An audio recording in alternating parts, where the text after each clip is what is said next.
Alright, well, I'm currently making my way back to my shelter area. I have not been back here for several weeks, just the way life is. But we've had quite a bit of rain lately, some monsoonal rains. So I think my debris shelter has probably suffered some damage. I can actually see it from here. All the debris I put on might have fell off from all that rain.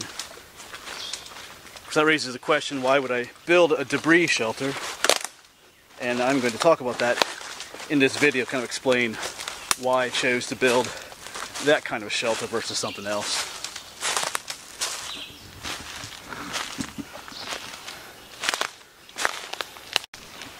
And up here she is. That's not too bad, actually. Some of the debris did come off, though. Well, this side's not too bad. As you can see, it did, especially near the top there, some of the debris came off. And this side's a little worse. But I figured that's the way it would be. A lot of it probably fell on the inside, actually. Alright, like I said, I'm going to spend some time in this video talking about why I built a debris shelter rather than some other long-term, more secure shelter. There are reasons why, quite a few reasons why. So we'll get to that in a little bit.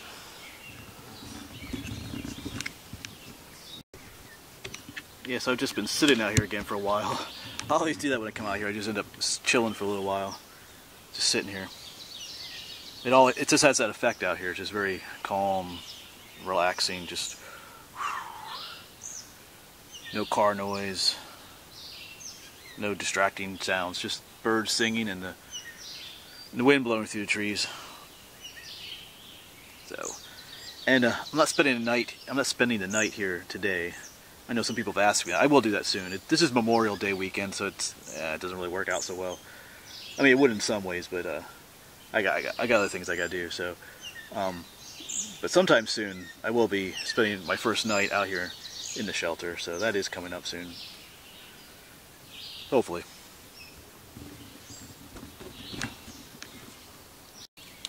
I guess first of all, we should answer the question. What is a debris shelter? And that's a very simple question to answer. It's basically any kind of a stick frame like this that you just cover in debris. In this case, I just chose the leaf litter and the small sticks that are on the forest floor around me. Your debris shelter doesn't have to look like this one. This is like an A-frame shelter. You can build. I saw one where someone built like in a teepee form. It could be just like half of one of these, like a lean-to, just half of one of these, or it can take different shapes. There's usually, the bare bones is made of sticks, and you just find whatever debris. That debris could be like, if you're in an area with like long grasses and stuff, you can make like a thatched covering for your shelter, or you can use ferns or large pieces of bark, anything that's available to cover your debris and to give you some form of shelter. So that's what a debris shelter is. And why build one? Like I came back here like 2 weeks from the last time I was here, and it's already, some of the debris has fallen off. These are not long-term shelter situations. I know some questions came up about that. If you're going to try to survive the Alaskan winter, this is not going to work. I know years ago I used to go up to a cabin with some of my nephews and stuff. I might do that this summer again, and to some other cousins and stuff. And we would build, we didn't call them shelters, we called them forts. And we build ones that looked kind of like this. And then it was always fun to come back the next summer and to see if the fort was still there. And they always kind of were, but they were pretty in bad shape. So these are not long-term situations. Of course, the question comes up then, if it's not a long-term shelter situation, then why build one? Well, you're not always going to be in a long-term survival situation.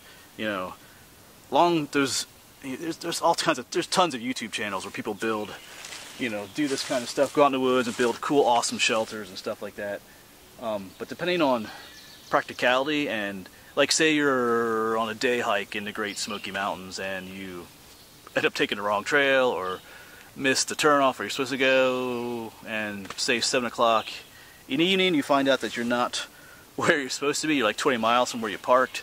Well, if you need to build a shelter, something like this is quick, simple, and easy to build, and it'll serve its purpose for a night or two, depending on how long you're out there. You wouldn't have time to build some long-term elaborate shelter. This is something quick, easy, and practical to build. It will give you protection. If it's colder, that debris, that shelter will give you protection from the wind, from the snow. If it's a downpouring rain, probably not so much. But it would give you some, it still would give you some shelter from the rain if it was an utter downpour. So, even if you were going to spend like a long amount of time out in the woods and you were going to build a long-term shelter, like you still need a short-term shelter situation, because while you're building your long-term shelter, you're going to need a place to stay. I guess you could bring a tent or something as well, but something like this will serve its purpose for at least a little while. And these are very common types of shelters to build. I work with a group of girls that's kind of like the Girl Scouts. They're called the American Heritage Girls. And one of their badge requirements is to build a debris shelter. So we take them out into the woods and they got to build something kind of like this. Theirs don't look like this quite so much. And they didn't really like crawling inside of them either. But anyway, and the Boy Scouts build these. I have some students that are Boy Scouts, and they were talking about how they try to cover theirs with ferns to make them more waterproof and stuff. So this is a very common and practical type of shelter to build. Like I said, it's just for temporary use. It's not going to survive long term, but it'll suit your needs for at least a little while. And this is Bushcraft. YouTube comments can be pretty harsh sometimes, but just the way it is, whatever. But one person kind of criticized this, and I'm not complaining about that. That's when you put videos up on YouTube, you're opening yourself up for criticism and whatever. But Bushcraft is coming out into the bush, out here in the wild, and crafting stuff from what's available out here. And that's what I did in this situation. No, it's not some awesome shelter like you see some other channels build, but it's just, like I said, just a quick thing I built here. My purpose for coming out here making this was just to use what's available to me. I didn't use a tarp or string or rope or anything. I just used materials that were out here available to me to use. Just like if you were on a hike and you got lost, you don't have all that stuff with you. All you have is what's around you to build.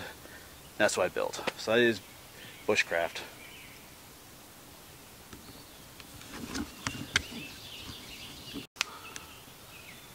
And there are other possibilities for this shelter.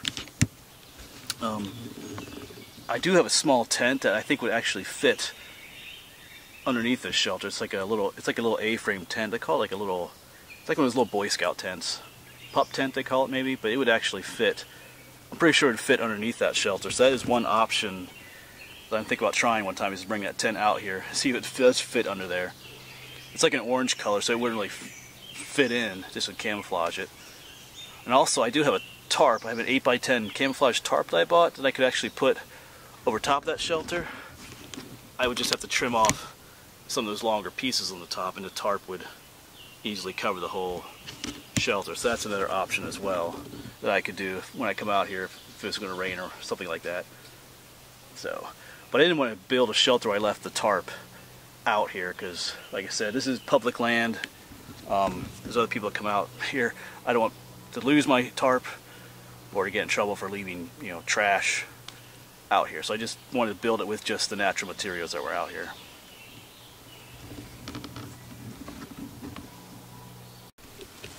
Yeah, and while I'm out here today, I might actually work on putting some more debris on here. Actually, I haven't been here for a while. Some of what happened is some of the debris actually slid down and compacted more at the bottom because of gravity. So that's not actually a bad thing. The more compacted it gets, the better. So I'll just keep adding some more to the top over time as I use this one. And this is probably not the only shelter I'll build out here. I think I mentioned that in my first video. This is just one shelter I'll try. I might build some others out here. I might even find another location and build something different sometime. But this is just the one I chose to build initially. I think it's pretty cool. I kind of like it. So, alright.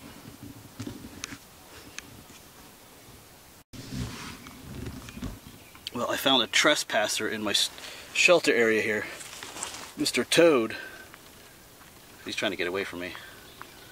Sorry, buddy. What are you doing? I got your back legs there. What are you doing in my shelter? You gonna spend the night here? You want to actually go in my shelter? Oh, there you go. Go in my shelter. Spend the night in there, buddy. All right. I can share my shelter with a toad. I'm not sleeping in there tonight anyway. Yeah, there's a chipmunk earlier just ran across my area too, so have to share my space out here.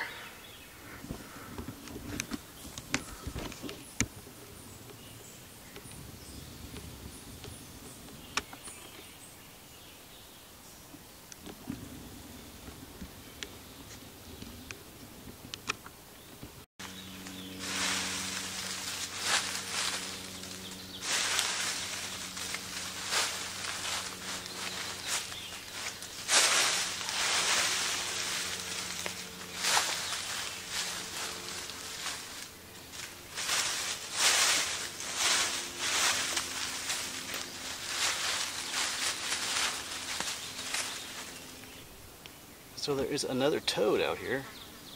He's very hard to see. He's right there in the middle of the camera. Oh, you saw him move right there.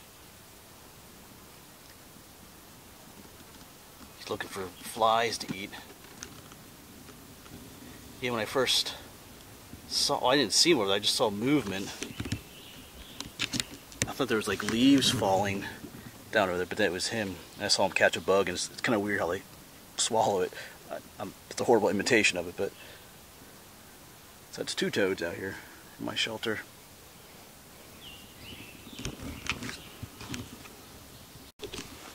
I just sat down, had some lunch down. That's when I saw that toad.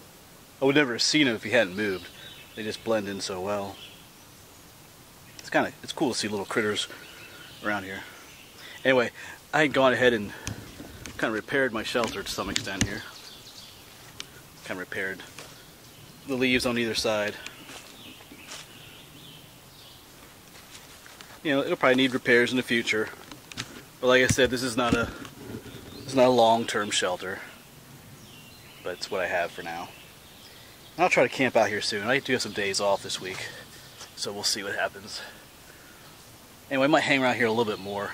Might do a video on there's some skunk cabbage down here. I think I'll do a video on skunk cabbage, but it is getting, the sun went away. There's supposed to be 3 thunderstorms later today, so I'm not sure I'll stay up here too much longer.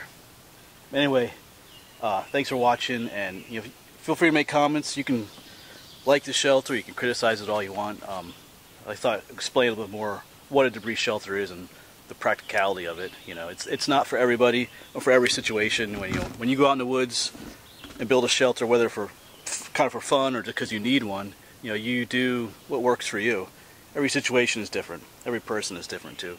Every need is different. So this is just one way to build a shelter, one type. So anyway, thanks for watching, and I'll see you around.